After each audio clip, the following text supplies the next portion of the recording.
Hi everyone, welcome to Naidu Exam Warriors YouTube channel. Now I am going to present important hints on prepositions. మనం ముందు వీడియోస్లో preposition introduction, kinds of prepositions, వాటి uses చూసాము. అవి సరిపోవు. ఎక్కువగా మనకు తికమక పెడుతూ ఉన్న ఎగ్జామ్స్లో రిపీటెడ్గా ఇస్తున్నటువంటి కొన్ని ప్రిపోజిషన్స్ ఉన్నాయి. వాటి మీద మనం వాటి రూల్స్ అవి చూద్దాం. సో హింట్స్ ఆన్ ప్రిపోజిషన్స్ మీద కొన్ని హింట్స్ తీసుకుందాం. ఈ డై అనే వర్బ్ తీసుకుందాం. It takes number of prepositions after it basing on the context. సందర్భాన్ని బట్టి డై అనే ప్రిపోజిషన్ చాలా ప్రిపోజిషన్ తీసుకుంటుందండి. ఆ తర్వాత వచ్చే context is very very important. చాలా మందికి ఏంటంటే బుక్స్లో కూడా సరైన ఇన్ఫర్మేషన్ దొరకటం లేదు. కొన్ని బుక్స్లో డై ఆఫ్ అని ఉంటుంది, డై ఫ్రమ్ అని ఉంటుంది అదే సందర్భానికి. ఇలా ఏది పెట్టాలి సార్ అని నా కెరీర్ స్టార్టింగ్ నుంచి చాలామంది విద్యార్థులు ఫేస్ చేసే problem.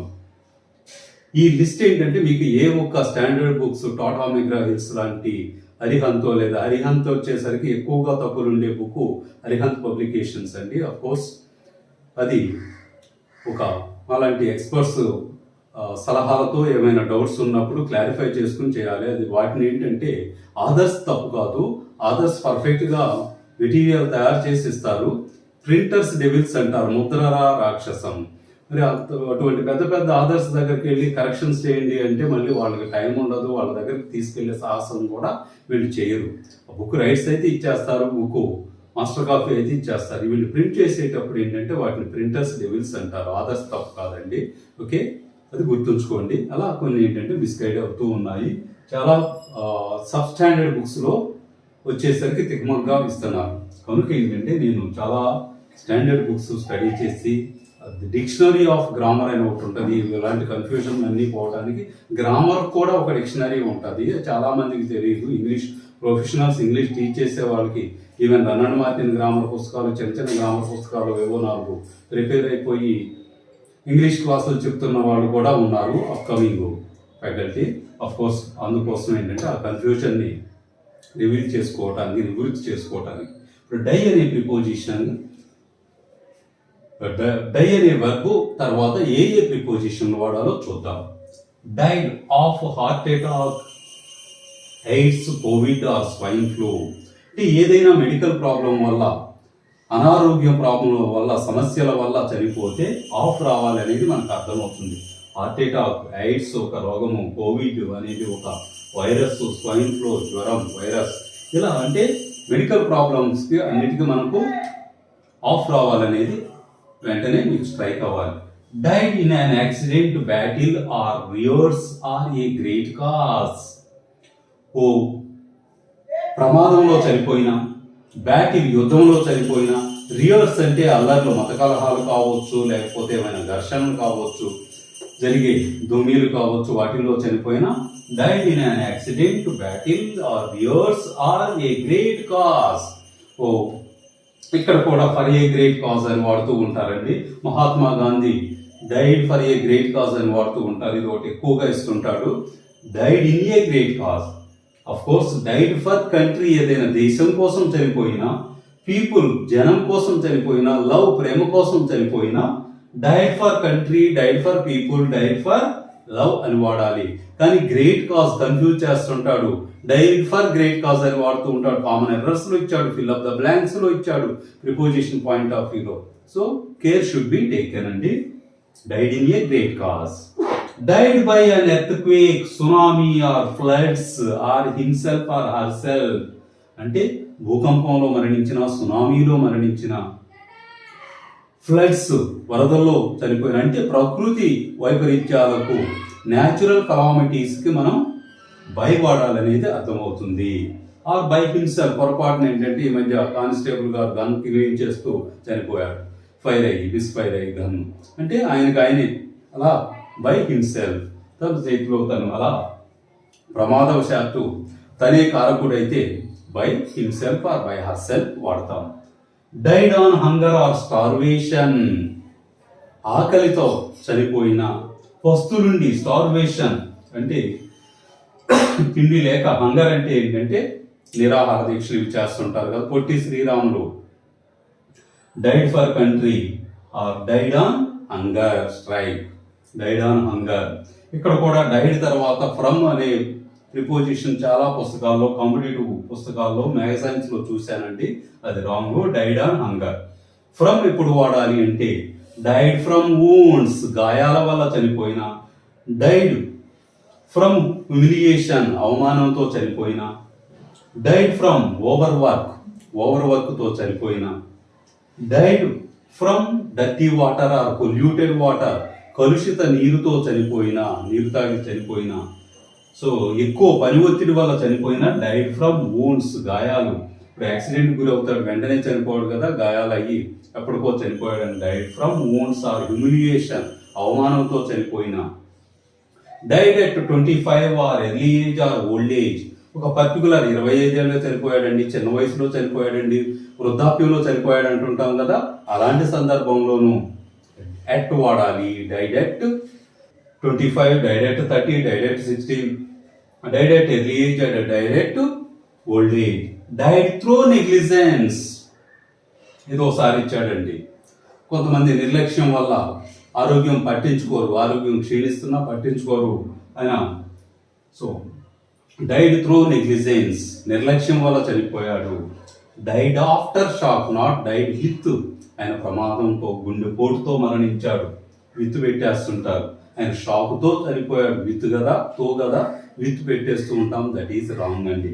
Died after shock, died after anybody's death, died after anybody's death, ఎవరైనా చనిపోయిన తర్వాత చనిపోయిన. She died after her husband's death. ఇలా డైడ్ ఆఫ్టర్ షాక్, ఆయన షాక్ వల్ల చనిపోయాడు. ఇలా మనం డై అనే వర్బ్ వచ్చినప్పుడు ప్రిపోజిషన్ సెలెక్ట్ చేసుకునేటప్పుడు context is very very important అండి. ఓకే, సందర్భం ఏమిటి, ఆ తర్వాత వచ్చే సందర్భాన్ని గుర్తు పెట్టుకోవాలి తప్ప బ్లంట్గా died of, died from, so ఏవో 2-3 ప్రిపోజిషన్స్ కొన్ని పుస్తకాల్లో ఇస్తున్నాడండి. ఇంత లిస్ట్ మీకు ఉండదు. This is very very careful, very క్లీన్గా అబ్జర్వ్ చేయండి. Like die, the verb live also takes different prepositions, then care should be taken అండి.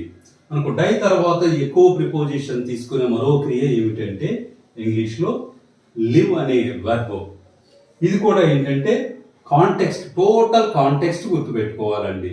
పూర్తిగా సందర్భం గుర్తుపెట్టుకుని, ఓహో ఈ సందర్భానికి విత్ వాడాలి, ఈ సందర్భంలో ఇన్ వాడాలి అనేది. సో అంతేగాని there is no landmark here, ఇక్కడ ఏది బండ గుర్తు లేదండి. డై అనే దానికైతే స్టార్వేషన్ ఇలాంటివైనా గుర్తున్నాయి, కానీ ఇది టోటల్ గా సెంటెన్స్, టోటల్ కాంటెక్స్ట్ గుర్తుపెట్టుకోండి. Okay, they use to live in London, వాళ్ళు ఒకప్పుడు లండన్ లో ఉంటూ ఉండేవాళ్ళు. As I told you in the previous videos లో, ఇన్ అనేది కంట్రీస్ కి, కాంటినెంట్స్ కి వాడాలన్నాం కదా, ఆ కాన్సెప్ట్ లో లివ్ ఇన్ లండన్. ఓకే, వాళ్ళు లండన్ లో నివసిస్తుంటారు. They are now living at Maddilapalem. మరి స్మాల్ ప్లేసెస్ కి ఎప్పుడు కూడా అట్టే వాడతాము. ఇక్కడ అంటే కామన్ కాంటెక్స్ట్ లో వాడినప్పుడు లివ్, అఫ్ కోర్స్ టెన్స్ మారాయి అనుకోండి. ఓన్లీ లివ్ అంటే లివ్ తర్వాతే కాదు, లివ్, లివుడు, లేవుడు 3 ఫార్మ్స్ కదా. Living, is living, was living, or అంటే టెన్స్ ఏ రూపంలో ఉన్న లివ్ అనే వర్బ్ తర్వాత ఈ కాంటెక్స్ట్ మనం గుర్తుంచుకోవాలి. Okay, at Maddilapalem. He lived in poverty most of his life. ఆయన జీవితంలో ఎక్కువ కాలం పేదరికంలో నివసించాడు. So poverty, you remember, most people live below poverty line. పేదరికంలో వచ్చేసరికి ఇన్ వాడాం, పావర్టీ లైన్ వచ్చేసరికి మళ్ళీ ఇక్కడ బిలో. అదండి ఇక్కడ ఉన్న ప్రిపోజిషన్లో ఉన్న ప్రాబ్లం విత్ ప్రిపోజిషన్స్ ఏంటంటే poverty work in poverty, they are in poverty, వాళ్ళు పేదరికంలో ఉన్నారు, but they are below poverty line. So దారిద్ర్య రేఖకు దిగువన ఉన్నారు, నివసిస్తున్నారు అనాలి అంటే below poverty. The two families live under one roof అన్నాం అనుకోండి. ఇక్కడ under one roof, live under one roof. ఈ 2 ఫ్యామిలీలు, కుటుంబాలు కూడా ఒకేలాగా జీవిస్తాయి. అంటే వాళ్ళ లైఫ్ స్టైల్ కానీ, వాళ్ళ అభిరుచులు కానీ అలవాట్లు ఒకలాగే ఉంటాయి, ఒకలాగే జీవిస్తారు అనే అర్థంలో. Okay, the two families live under one Reeve, under one roof. Okay, your words will live with me all my life, your words will live with me all my life. So నీ మాటలు ఎప్పుడు జీవితాంతం నా హృదయంలో ఉండిపోతాయి, నాతోనే ఉండిపోతాయి అనే సందర్భంలో కూడా లివ్ విత్. అండ్ ఇక్కడ వచ్చే spiders can live for several days without food. ఇక్కడ ఫర్ వచ్చింది, spiders can live for several days, live for several days without food. ఆహారం లేకుండా ఎన్ని రోజులైనా స్పైడర్స్ సాలిడ్లు జీవించగలవు. She is living off her husband, double F అండి, ఆర్ పేరెంట్స్. ఆమె తల్లిదండ్రులకు దూరంగా జీవిస్తుంది లేదా భర్తకు దూరంగా జీవిస్తుంది, అంటే ఒంటరిగా జీవిస్తుంది. షీ ఈజ్ లివింగ్ ఎలోన్ అనటానికి వాడు ప్రిపోజిషన్ యాడ్ చేసి వాడాడండి. ఓకే, అలా వాడకుండా షీ ఈజ్ లివింగ్ ఎలోన్ అనకుండా she is living off her husband, అంటే భర్తని వదిలేసింది, ఆఫ్ హర్ పేరెంట్స్. సో తల్లిదండ్రులకి దూరంగా జీవిస్తుంది, ఒంటరిగా జీవిస్తుంది, ఇలా సందర్భం. Okay, some more are there. Okay, live takes some more prepositions. They live on island, వాళ్ళు ఒక దీవిలో జీవిస్తారు, నివాసం ఉంటారు. దీవిలో కదా అని ఇన్ ఐలాండ్ అనడానికి ఛాన్స్ లేదండి. Okay, they live on island. Gangsters live by gun or weapons or any machine guns or etcetera. దీన్ని రీసెంట్ గా ఇచ్చాడండి, లాస్ట్ ఇయర్ ఎగ్జామినేషన్ లో ఒక ఎగ్జామినేషన్ ఇచ్చాడు. Saddam Hussein live dash gun all his life అన్నాడు. Saddam Hussein జీవితాంతం gun, by గన్నా, with గన్నా, టు గన్, ఫర్ అని ఇచ్చాడు. ఇక్కడ అందరూ ఏంటంటే విత్ గన్ అని పెట్టేసి వచ్చారండి. గన్తో జీవించాడు, గన్తో అని కాదండి. ఇక్కడ గ్యాంగ్స్టర్స్ వాళ్ళు రౌడీస్ కానీ ఏం చేస్తారండి, తుపాకులు ప్రొడక్షన్లో ఉంటారు, ఉపయోగిస్తారు, అది వేరే విషయం. కానీ by the production of gangsters, Saddam Hussein lived by gun, not with gun అండి. సో గన్ పట్టుకుని గన్తో సహవాసం జీవించారని కాదు, by the production of gun, by the production of weapons, ఆయుధ రక్షణతో అని. అది ప్రిపోజిషనల్ యూసేజ్లో ఉన్నటువంటి సో కాస్త డిఫికల్ట్నెస్ అండి. హీ లివ్స్ బై బెగ్గింగ్, ఆయన అడుక్కు తిని జీవిస్తాడు, అంటే లైవ్లీహుడ్కి బై రావాలి. దే లివ్ బై ఫిషింగ్, వాళ్ళు వేటతో, చేపల వేటతో జీవిస్తారంటే ప్రొఫెషన్స్కి బై రావాలి. ఏదైనా వృత్తిని ఆధారంగా చేసుకుని జీవిస్తున్నారు అంటే బై రావాలి అనేది మనకు అర్థమవుతుంది. They live on vegetables or meat, వాళ్ళు శాకాహారులు, శాకాహారమే ఆహారంగా జీవిస్తారు, మాంసాహారమే ఆహారంగా జీవిస్తారు అనాలి. They live on vegetables or they live on meat. He lived through 2 world wars, ఆయన 2 వరల్డ్ వార్ను చూశాడంటే he experienced, he faced 2 world wars అని అర్థం. And he lived during 2 world wars, ఆ డ్యూరింగ్ వాడకుండా త్రూ 2 వరల్డ్ వార్స్. ఇలా live అనే verb తర్వాత కూడా మనం ప్రిపోజిషన్ విషయంలో చాలా కేర్ఫుల్గా ఉండాలండి. ఇవి రెగ్యులర్గా అన్ని కాంపిటేటివ్ ఎగ్జామ్స్లో ఈ డై అండ్ లివ్ అనే వర్బ్సే ఎక్కువగా నా ఎక్స్పీరియన్స్లో, నా అనుభవంలో ఎక్కువగా ఫేస్ చేశాను. మీకు ఈ లిస్ట్ ఏంటంటే ఎగ్జాంపుల్స్ ఏంటంటే మీరు ఫోన్లో కనుక చూస్తున్నట్లయితే జూమ్ చేసుకోండి. సో మీకు కనుక ఫెసిలిటీ ఉండి టీవీలో చూస్తే ఏంటంటే బిగ్ స్క్రీన్ మీద చూస్తే ఇంకా చాలా క్లారిటీగా ఉంటుంది. లేదు మీరు జూమ్ చేసుకుని నోట్ చేసుకుంటే it will help you lot. ఈ ఎగ్జామ్ కాదు ఇంకో ఎగ్జామ్లోనైనా. ఇక కాంపిటేటివ్ ఆస్పిరెంట్స్కి ప్రతి ఒక్కరి దగ్గర ఈ list of prepositions with die and live అనేవి ఉండి తీరాలండి. Okay okay, another important one over. దీనికి కూడా ఓవర్ యూసేజెస్ మనకు ఏ బుక్లోనూ దొరకవు. అయితే ఓవర్కి ప్రత్యేకించి యూజెస్ రూల్స్ కానీ ఏమీ లేవు. ఇవి ఫాలో అయ్యే వర్డ్స్ మనం దృష్టిలో పెట్టుకుంటే ఇవే మనకు మ్యాక్సిమం రిపీటెడ్గా కాంపిటేటివ్ ఎగ్జామ్స్లో ఇస్తున్నాడండి. ఓకే, ఇక్కడ వచ్చేసరికి ఏంటంటే ఈ ప్లేస్లో ఆను అపాన్లు ఎక్కువగా చూజ్ చేసుకోవడం జరుగుతుంది, అందుకు మీకు ఈ లిస్ట్ ఇవ్వడం జరుగుతుంది. Authority, don't show your authority on me అనేస్తారు. ఈ అథారిటీ నా మీద చూపించుకు, తెలుగు అయితే నా మీద కదా. He always shows his authority on subordinates అని ఇచ్చాడు. Common errors point of view. ఆయన ఎప్పుడు తన సబార్డినేట్స్ మీద అథారిటీని చలాయిస్తాడు అని. ఇలా ఆన్ అపాన్లే ఎక్కువగా చూజ్ చేసుకునే ప్రమాదం ఉన్నది. అందుకు మీకు ఈ లిస్ట్ ఇవ్వడం జరుగుతుందండి. వెరీ వెరీ ఇంపార్టెంట్ ఇది కూడా. సో అథారిటీ ఓవర్ పర్సన్స్, వ్యక్తుల మీద అథారిటీ చలాయిస్తే ఎప్పుడూ కూడా ఆన్ రాకూడదు, ఆన్ యూజ్ చేయకూడదు. యూ రిమెంబర్ ఓవర్ అని. అథారిటీ తర్వాత ఆన్ ఎప్పుడు వాడతాము అంటే he has authority on English, authority on mathematics, authority on economics.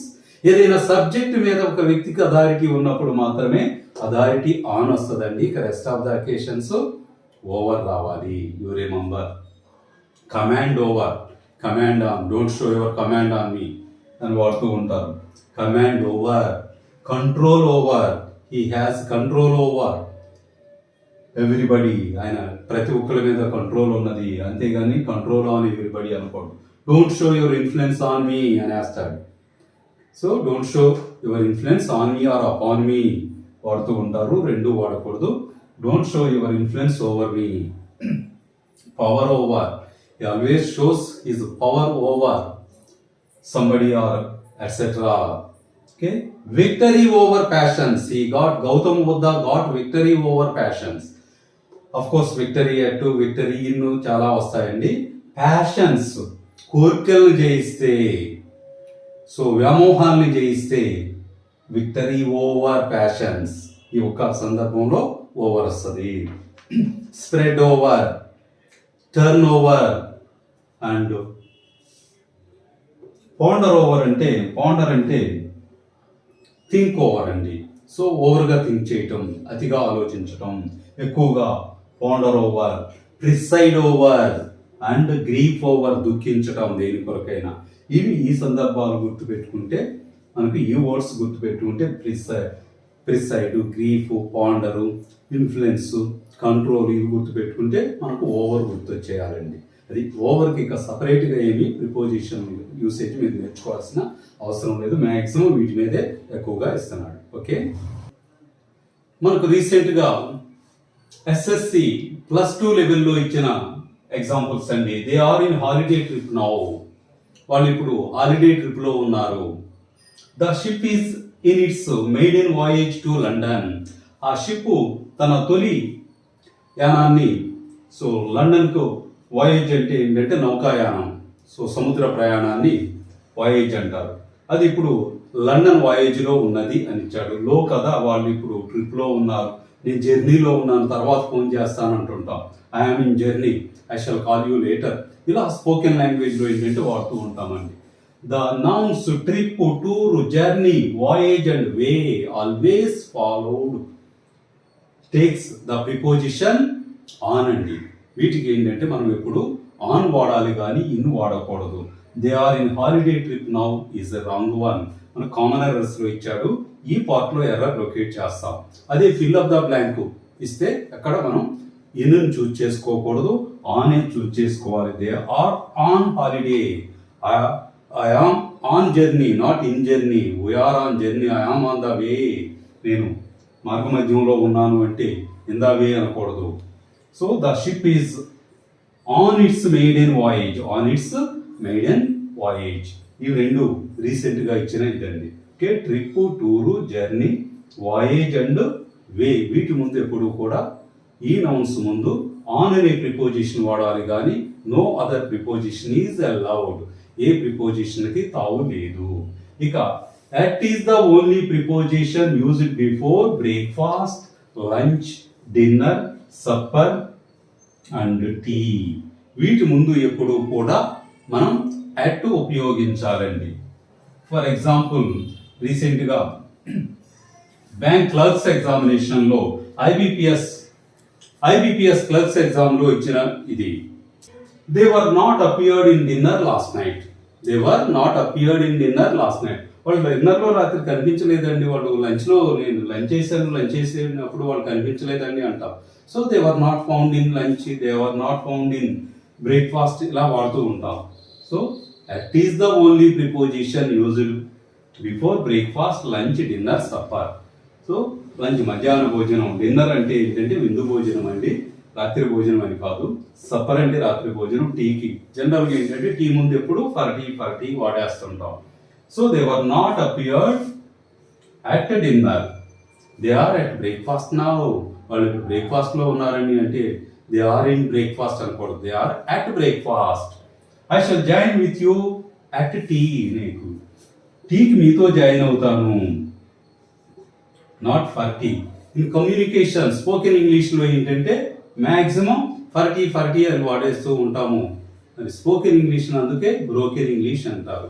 ఆ ఇన్ఫ్లుయెన్స్ కాంపిటేటివ్ ఎగ్జామినేషన్లో పడింది అనుకోండి, వాట్ విల్ హ్యాపెన్, ఏం జరుగుతుందండి, we lose the mark. Single mark changes entire our fate. ఒక్క మార్కు చాలు మన జాతకాన్ని మార్చడానికి, కనుక care should be taken. Okay, ఇప్పటి వరకు how to use prepositions and where to use prepositions discuss చేసుకున్నామండి మనం ముందు వీడియోస్లోను ఈ వీడియోలోను. ఇప్పుడు ఏంటంటే where not prepositions are used is also very very important. As I told you very earlier, నేను ముందే చెప్పాను ఎక్కడ ప్రిపోజిషన్స్ని ఉపయోగించాలో ఎంత అవసరమో, ఎక్కడ ప్రిపోజిషన్స్ని ఉపయోగించకూడదో కూడా అంతే ఇంపార్టెంట్. వీటి మీద కూడా మనకు ఇస్తున్న సందర్భాలు ఎర్రర్స్ పాయింట్ ఆఫ్ వ్యూలో కానీ fill up the blanks point of వ్యూలో కానీ ఇచ్చిన సందర్భాలు ఎన్నో ఉన్నాయి, ఇస్తూనే ఉన్నాడు, ఇస్తాడు కూడా. So no preposition is used before some games and activities. కొన్ని ఆటల ముందు, క్రీడల ముందు, కొన్ని పనుల ముందు, యాక్టివిటీస్ ముందు కూడా ప్రిపోజిషన్ వాడకూడదు. ఇది ఎక్కువగా మనకు స్పోకెన్ ఇంగ్లీష్లో ఉపయోగించేది and number of occasions competitive ఎగ్జామ్స్లో కూడా ఇచ్చాడు. My friends and I went for shopping yesterday. ఇది కామన్ ఎర్రర్. ఇందులో ఎర్రర్ ఏముందండి, vent for shopping, go for shopping అనేది కామన్. షాపింగ్ అంటేనే for the purpose of purchasing something. ఏదైనా కొనే ఉద్దేశంతో వెళ్తే మనకు షాపింగ్ లేదు. షాపింగ్ అంటే షాపింగ్ చేయటం, కొనడం. సో విండో షాపింగ్ అంటే ఏంటంటే లేటెస్ట్ అరైవల్స్ కానివ్వండి, వాటిని ఏమన్నా వచ్చాయేమో అలా చూసి రావడాన్ని విండో షాపింగ్ అంటాము. ఓకే, ఈ షాపింగ్ అనే యాక్టివిటీస్ ముందు అలాగే she goes for swimming daily అని ఇస్తాడు. ఎక్కువగా చాలా సార్లు ఎస్ఎస్సి వాడు ఫేవరెట్ ఇదండి. స్టాఫ్ సెలక్షన్ కమిషన్ వాడు +2 లెవెల్ నుంచి CG లెవెల్ వరకు, CGL వరకు కంబైన్డ్ గ్రాడ్యుయేట్ లెవెల్ ఎగ్జామ్స్లో జరిగే ప్రతి కాంపిటేటివ్ ఎగ్జామ్స్లో SSCలో రిపీటెడ్గా పదే ఇస్తూ ఉన్న ఎర్రర్స్ అండి. గ్యామ్లింగ్ కానీ, స్విమ్మింగ్ కానివ్వండి, స్కీయింగ్ కానీ, సర్ఫింగ్ అంటే సముద్రం మీద జరిగేటటువంటి క్రీడలు కానివ్వండి, వాటి ముందు ఏంటంటే ఎప్పుడూ కూడా ఫర్ రాకూడదు. So she goes for swimming daily అని ఇస్తాడు. She goes swimming. స్విమ్మింగ్ అంటేనే ఈత, ఫర్ ద పర్పస్ ఆఫ్ ఈత నేర్చుకోవడం కోసం. అలాంటి గేమ్స్ అండ్ స్పోర్ట్స్ ముందు అండ్ యాక్టివిటీస్ అయినటువంటి షాపింగ్ ముందు ఎట్టి పరిస్థితుల్లో మనం ప్రిపోజిషన్ వాడకూడదు. ఇక్కడ వచ్చేసరికి ఏంటంటే ఫర్ ఎక్కువగా వాడుతూ ఉంటారు. Went for shopping, did for shopping ఇలా వాడుతూ ఉంటారు. No preposition is used before games and sports. ఇక no preposition is used before adverbs and adverb phrases అండి. ఇది ఒకటి ఎక్కువగా ఇస్తూ ఉంటాడు. చాలా మంది చేసే మిస్టేక్స్ స్పోకెన్ ఇంగ్లీష్లో. ఇది రీసెంట్గా మనకు SBI క్లర్క్స్ గ్రేడ్ ఎగ్జామినేషన్లో ఇచ్చింది.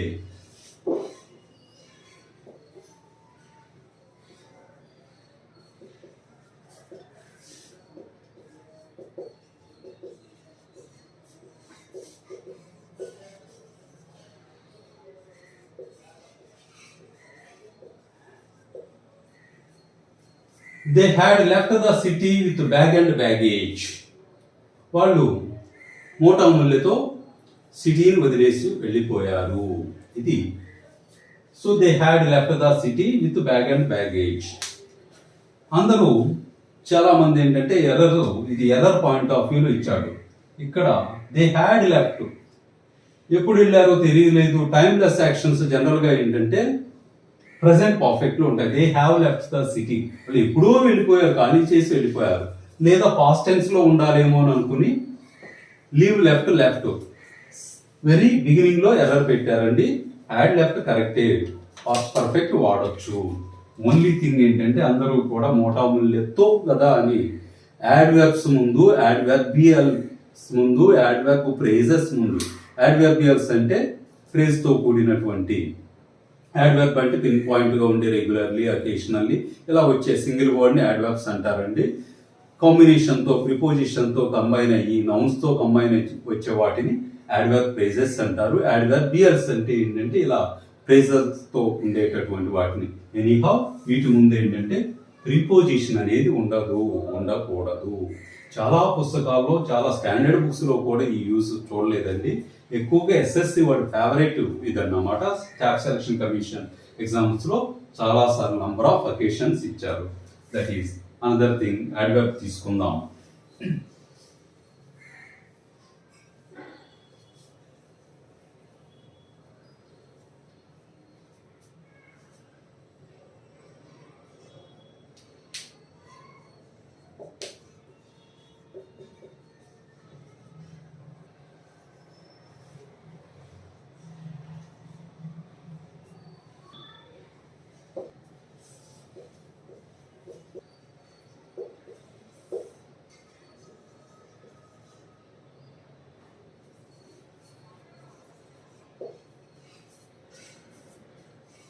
So the post man gave us gift with carefully అని ఇచ్చాడు.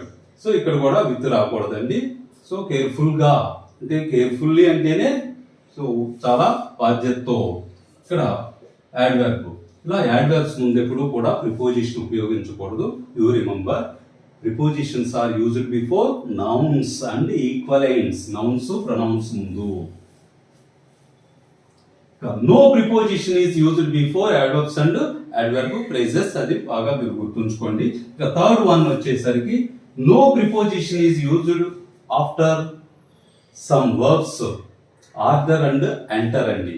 ఇక ఆర్డర్ తర్వాత, ఎంటర్ తర్వాత ఎప్పుడు number of occasions the chief guest has just entered in to the hall and everybody gave him a standing ovation అని ఇచ్చాడండి. Chief guest గారు ఇప్పుడే హాల్లోకి ఎంటర్ అయ్యారు. ప్రతి ఒక్కరు నిలబడి స్వాగతం పలికారు. ఎంటర్ అంటేనే step into some place. ఏదైనా ప్రదేశంలోకి అడుగు పెట్టడానికి ఎంటర్ అంటాము. లోనికి ప్రవేశించటం. అందులోనే ఇంక్లూడింగ్ ప్రిపోజిషన్ ఉంది. ఎంటర్ ఇంటూ ఇక కామన్ ఫినామినా ఎక్కువగా చేసే మిస్టేక్. ఇక ఆర్డర్ అంటేనే passing either oral or written order for getting something. ఏదైనా పొందటానికి మౌఖికంగానో లేకపోతే మనం సైగల ద్వారానో చేసే ఆజ్ఞను ఆర్డర్ అంటాం. సో మళ్ళీ దాని ముందు కూడా we have just ordered for tea అని ఇచ్చాడు. We have just ordered for tea. Ordered tea. We have just ordered tea. I ordered him come here. వాడిని ఇక్కడికి రమ్మని నేను ఆర్డర్ వేశాను.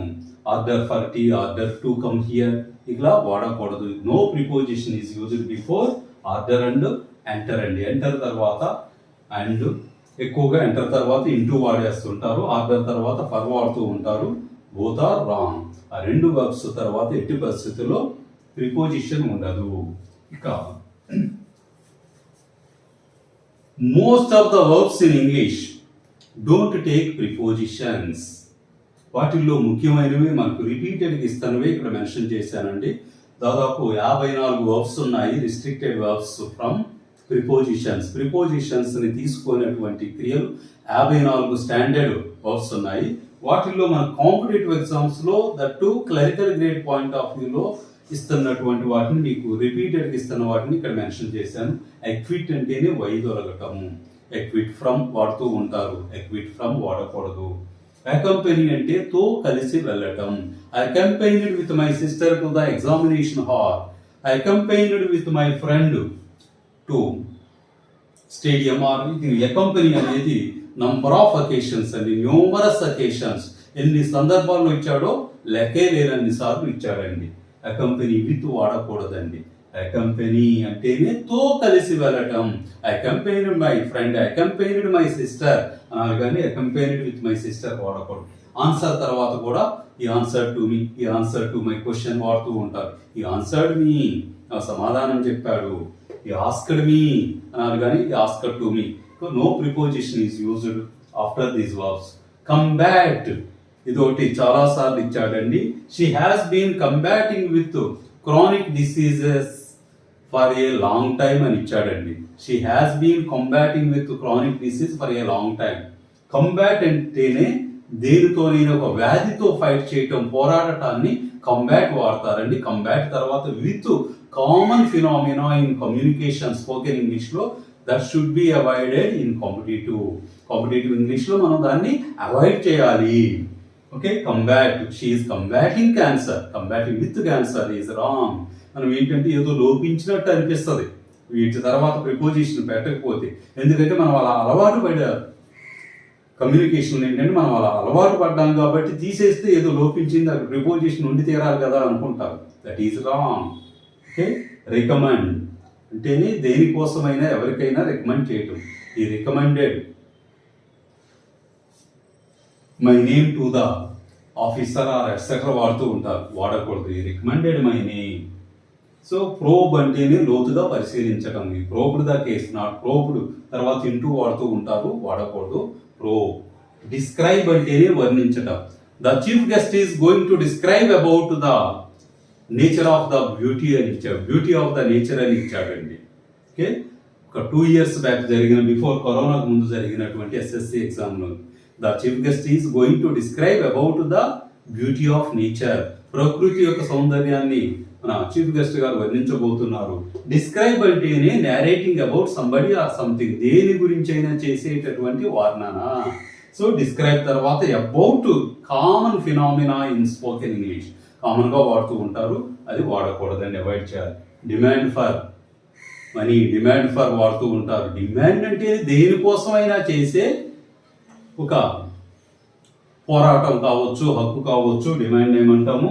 సో అలా డిమాండ్ తర్వాత demand for money, he demanded money, అంతేగాని డిమాండెడ్ ఫర్ మనీ వాడకూడదు. ఫర్ క్యాజువల్ గా వచ్చేస్తుంది, వాటిని అవాయిడ్ చేయాలి.